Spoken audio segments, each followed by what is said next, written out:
Hello and welcome to ISTV English News. This is Panorama giving you the news. Let's see the headlines.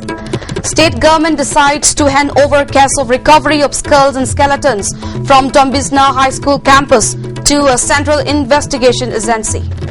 Deputy Chief Minister Kaikum inspects site from where the skeletal remains were recovered. And inhabitants of two villages on both sides of Indo-Myanmar boundary apprehensive of distancing relationship between them when the border fencing comes up. News in detail. State Police has registered unnatural death cases in connection with the recovery of 8 human skulls and skeletons during excavation of Tombizna High School campus located just opposite to the Old Manipur Legislative Assembly complex on December 25th and 26th. Investigation has already been started in the case. Informing this, a press release issued by the Secretary to Chief Minister N. Ashok Kumar today stated that considering the sensitivity, complexity and technical issues involved in the investigation, the state government has decided to hand over the case to any central investigation agency, namely Central Bureau of Investigation (CBI) or National Investigation Agency (NIA) or Central Forensic Science Laboratory (CFSL) to investigate and find out the truth at the earliest. On the other hand, 3 or 4 days after the reports of recovery of the skulls and skeletal remains from the Tombizna High School campus rocked the state, Deputy Chief Minister, also in charge of Home, Kaikum, paid a visit to the school campus and inspected the site today. Top police officials accompanied the Deputy Chief Minister during the inspection visit. Taking the issue very seriously, a thorough investigation will be carried out and whoever is found guilty will be punished according to law, Kaikum said.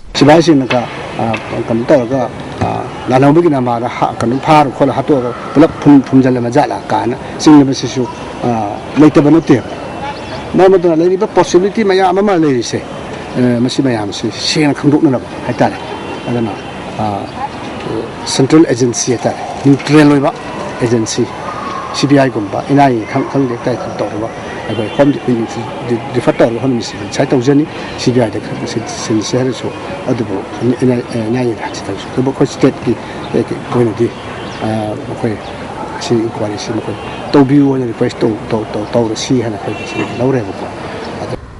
Villagers who have been living with love and amity for ages on both sides of the Indo-Myanmar border have a nagging fear for possible distancing of the relationship between them when the border fencing comes up. Our Dex editor Richard Ranjan and video editor Kwairapam Nawa reported that Phayang is a small village in Myanmar inhabited by Wi-Fi community. The total number of houses at the village is 72 and population is about 400. The main occupation of the villagers is agriculture, plantation of mustard for extracting oil and then selling the products at the neighboring villages such as Namli, Asangkulin and Wangli etc. in Manipur, India.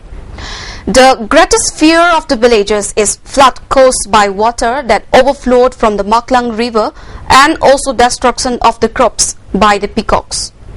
Chief of Phayang village, Handler Wi-Fi, talk about what kind of relationship his villagers have with the villagers of Manipur. India boundary Namli, Wangli, Sangkulin. Makoy ga tum nungsi na lemin na bani ama kana osino awa pang le su atum jin na reka ama ge awa tum pang min na reka tum lemin na ba barma gi manung da boundary da leba ekoi di atum nungsi na lemin na bani aduga huji di ekoi gi lam da di low suba matam khouji ba matam hankam suba matam ni na Wangli oisunu Namli oisunu Asangkulin oisunu atum amagi tabak su waba atum pangmin na ba log da su eko makoy su Wangli Namli koy su la ka eko gi log da su tum tapak su min na ba makoy su ba matam da su eko tum chat min na ba atum matam da lemin na ba ni. Chief of Namli village, K. John, also expressed various developmental works that he wants taken up in his village. Eminent social worker of the areas and also chairperson of Development Society, Julia Singlai, drew the attention of the authority concerned in this respect. Government India or Burmese or Myanmar the Pulashe do Torashena, Lady Praja Singina. Pumnamak have the government pibana tamina equigi pangalate. Ichinana cooking mug Burma the lake, but cooking mug to Bukramina Kucham Nagani have a matamda, Equina, anakpa, Mapong cooking, trades, she the border area, she the trade center hangaga, Moyonda, Equiga Moiga, Marilena, Vagilambiche, Kutamaga, Cooperation Pinaraga, Ashide, Equina, Adungagi, Ichinina monkey, but Ipai Pu monkey, but cooking mug Oquina, Kucham Nabangam and Tajaye. At least 10 trainee video journalists are going to be appointed for the ISTV News soon. Those graduates, preferably in mass communication or journalism, who have good command over English and Hindi, may apply along with their biodata to the news producer of ISTV News as soon as possible. Preferences will be given to those who have some amount of experience as journalists, electronic or print. Candidates among the trainees whose performances are found to be impressive will be absorbed as regular staff. For details, the news producer of ISTV News may be contacted. The oath-taking ceremony of the newly elected office bearers of the Manipuri Students Federation MSF was held at the Manipur Press Club today. President of Irabot Foundation Manipur and father of social workers Thongnaujam Iboyaima, founder advisor-in-chief of MSF Lukhoi Power, founder chairman T.H. Udoy Luang, advisor Dr. N.G. Jasanta, etc. attended the ceremony as the main guest. T.H. Iboyaima, who acted as the pro tem speaker, administered the oath to the new office bearers. The newly elected office bearers are K.H. Serajuddin as President, M. Bidyaraj Maitai as General Secretary, W. Chinglemba as Finance Secretary, and O. Prem Sagar as Publicity Secretary. In all, 30 members of the Executive Council were sworn in. Speaking at the function, T.H. Iboyaima said, "This land was protected by our forefathers by sacrificing their blood. Today's generations have to follow their ideals," he said.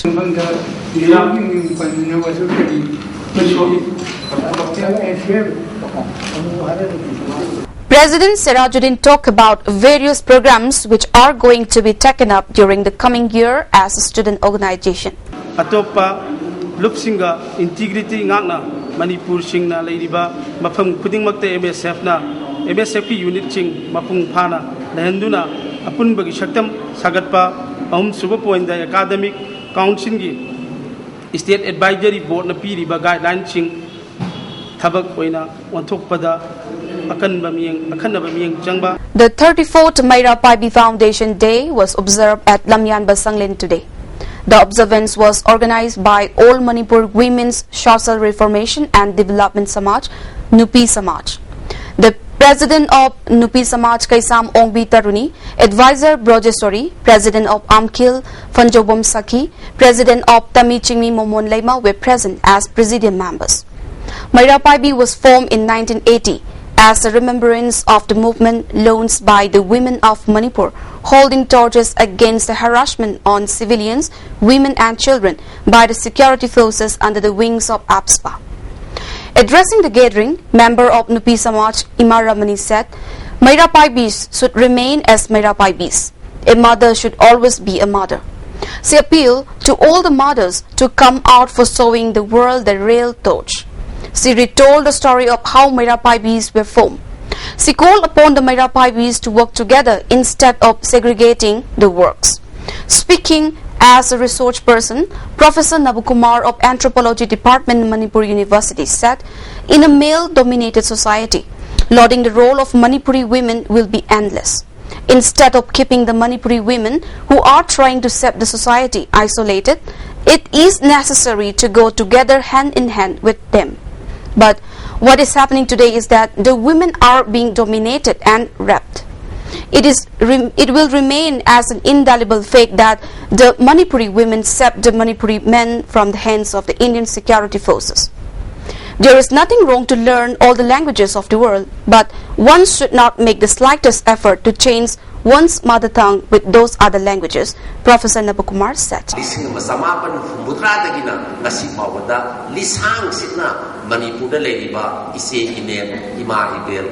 Kayana Soktuna, Manipuri, Kunai, Kandabayati, Haidana, Zatanabliba, Asikuba, Iho was there, Masi, Manipuri, Buwari, Lamai Singa, Ainakasai, Haizariba, Sanagi, Eden Leho, Adumba, Toram, Toga, Napani, Haibase, Haibada, Haiban Matomo. Now to national and international news. A search cruise today scoured the Indonesian's waters, where an Air Asia jet carrying 162 people is believed to have gone down. Officials predicted a tragic ending to the region's latest aviation mystery. An Indonesian helicopter showed 2 oily spots in the search area this afternoon, and an Australian search plane spotted objects hundreds of miles away, but it was too early to know whether either was connected to the missing aircraft. Air Asia Flight 8501 vanished yesterday morning in airspace thick with storm clouds on its way from Surabaya, Indonesia to Singapore. After the search expanded today, Jakarta's Air Force Base Commander Rear Marshal Dwi Putranto said an Australian Orion aircraft had detected suspicious objects near Nangka Island about 100 miles southwest of Pangkalan near central Kalimantan, or 700 miles 1,120 kilometers from the location where the plane lost contact. But searchers still don't know exactly where the aircraft is and may need help from other countries for an underwater search. In Pakistan, the Islamabad High Court today cancelled the detention of Zakir Rahman Lakhvi, a key planner of the 2008 Mumbai terror attack. The court suspended the government notification of putting Lakhvi under house arrest after an anti-terrorism court granted him bail. Justice Nurul Haq Qureshi, hearing the petition filed by Lakhvi, said after getting bail from court, putting the accused under house arrest is illegal. Lakhvi and 6 other accused have been charged with planning and executing the Mumbai attacks that took place on November 26, 2008 and left 166 people dead. The trial has been underway since 2009. In Assam, large-scale operations against military outfits are on. The army, police and paramilitary forces are continuing operation against National Democratic Front of Bodoland Sangbajit faction at vulnerable areas. Inspector General of Police L.R. Bisnoy has said that security forces arrested 3 terrorists of the outfit in Kokrajhar district today. Arunachal Pradesh today imposed restrictions on civilian movement along the border with Assam following loans of counter-insurgency operations by army and paramilitary forces against NDFBS militants, who massacred over 70 Adivasis on December 23. In Karnataka, a special investigation team SIT will probe into the yesterday's bomb explosion on Church Street in Bangalore. Announcing this today, Chief Minister Siddharamaiah said the investigation team will be headed by the senior police officer Alok Kumar. He said the IB and the police are working in tandem. The Chief Minister said that the police is looking into all the angles of the past blast and link it to the yesterday's. He informed that the government is considering whether entire intelligence division can be clubbed into a separate cadre. He added that cyber security will also be enhanced with suitable technical expertise.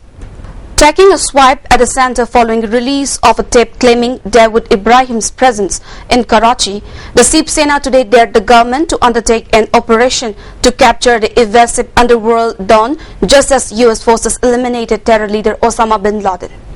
The Sena, a constituent of ruling NDA, questioned the point of following Dawood's movement without initiating action against him.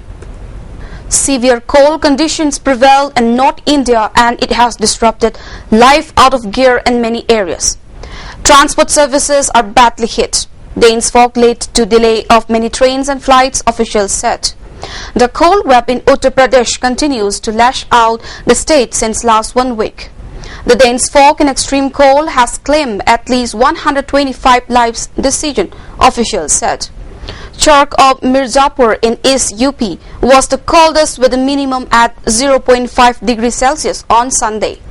The minimum temperature in the national capital came down to 2.6 degrees Celsius as of 5:30 a.m. today, the lowest this season, while the maximum temperature has stayed at 19 degrees Celsius, according to the Meteorological Department. Air and rail traffic was severely affected in Delhi as a massive blanket of fog has settled in.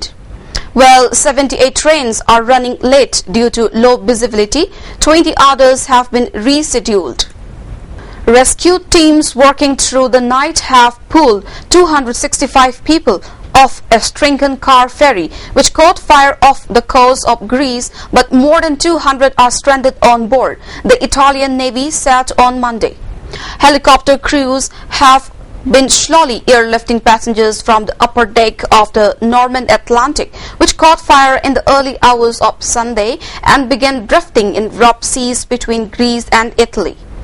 A medical team and a flight operator are on the vessel to assist the 213 passengers and crew who remain aboard as the rescue continues, the Navy said.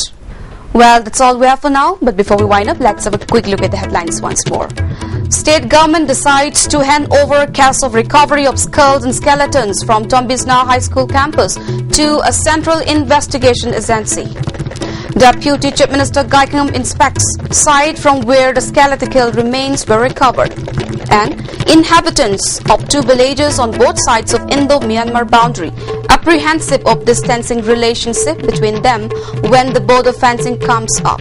Thank you for watching our news, and for more updates, please stay tuned.